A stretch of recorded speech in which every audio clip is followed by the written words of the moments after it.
Hello everybody, welcome to Awesome Rusty Bucket. Subscribe to the channel if you have not already and drop a like on this video. This is going to be the post-game recap for the Suns versus Clippers game that I promised I would be getting. And as you can tell from the title and thumbnail of this video, even though the Phoenix Suns obviously won this game, I am going to have ultimately a kind of negative take about this game for them, because winning by five rather, in this game when there is no Kawhi Leonard, I would say is just something that is downright unacceptable for a team that is supposed to be contending, a team that is supposed to have really good odds of winning the championship, a team that many people have picked to win the conference. Winning by 5 against this Clippers team is kind of ridiculous, because the Clippers, without Paul George and Kawhi Leonard, this roster, the roster that actually played in last night's game, I would argue would probably be like a 32 to 35 win team without Kawhi and Paul George. And the Phoenix Suns, a team that again is supposed to be going really, really far in the postseason, really should not have any business coming close to losing a playoff game versus a team that would win 35 games in the regular season. Obviously, I say this all the time, any team can win any game sometimes, or any team can be competitive in a game. But when it comes to the postseason especially, the Suns did a lot of messing around in this one, and I'll point it out, but playing with your food, playing down to your competition, things like that are something that I traditionally find as a real bad sign for a team and what success they're going to have. A team that has traditionally played down to its competition multiple times in the past has been the Philadelphia 76ers, and as Sixers fans have well documented, I've never been particularly positive about their team, although I feel much better about them this year. But yeah, ironically they did something kind of similar the other day by letting the Nets almost beat them, but that's a different conversation, and I only watched 2 quarters of that game. Let me get to the actual details of this game. So for Phoenix, my biggest issue with them is, again, it seemed like they were playing down to their competition and just kind of approaching this game like nonchalantly. Devin Booker is one player that I'm not being critical of whatsoever. He has absolutely brought his A game in the series. He had 40 points the other day. I believe he had like 36 or 38 in game 1 and 45 points in this one, which makes for his 6th postseason game with 40 points or more. So that's absolutely huge. But everybody else was disappointing to some degree or another. Chris Paul at this point, I don't know if I can trust him to hit an open 3, because he ended up going 1 for 8 in this one. And I will attest that almost all of those were wide open threes, and ironically, the only 3 that he did make was a contested one over, I think it was Zubac. He was awful in this one, and that's not going to fly for this team to take it to the highest level. Kevin Durant has been real passive in this one.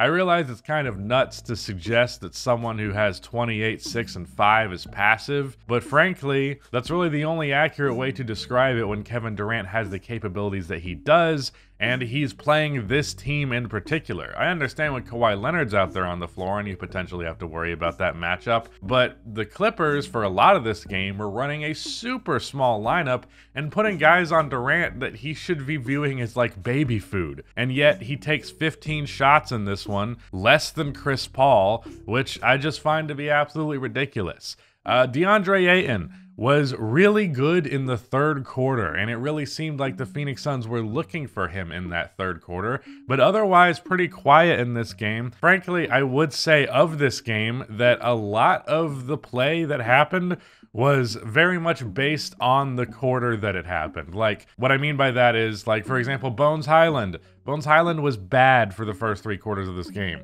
He finishes with 20 points, and I'm pretty sure most of it, at least like 15 of it, came in the 4th quarter. He didn't miss the potential, like, really huge, or he didn't make the really potentially huge 3 very late in the game, but overall came in and was a huge spark plug. And I've been critical of Bones Highland because I believe he was statistically one of the worst players, like plus-minus wise this year.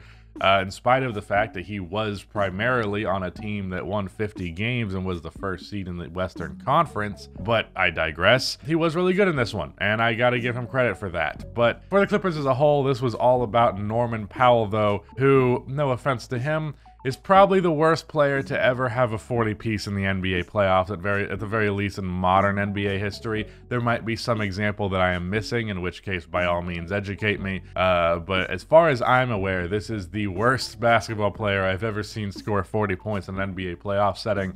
Not that Norman Powell's bad, but, you know, he's not a top 50 player, and he had 40 points. Russell Westbrook was also a huge standout in this one. He finishes with 30, 12, and 8, as well as 3 steals and a block. He did so on very good shooting splits. He did have 6 turnovers. I feel like 5 of those came in the first quarter, though. Again, something that was very much, like, dependent on the quarter, the quality of play you were getting from Russell Westbrook. Another thing worth mentioning, Zubac has not been having a very fun series. I really feel as though he's been getting burned by DeAndre Ayton more often than not. But yeah, there is that worthy of note. But of course, what I mentioned when I talked about this series last is that this has been a matter of depth versus a lack of depth. And if you take a look at this team's bench production, they overall got 39 points off of their bench, with Bones with 20, Terrence Mann with 10, Mason Plumlee with 4, and Marcus Morris Sr. with 5. Marcus Morris Sr. playing his first game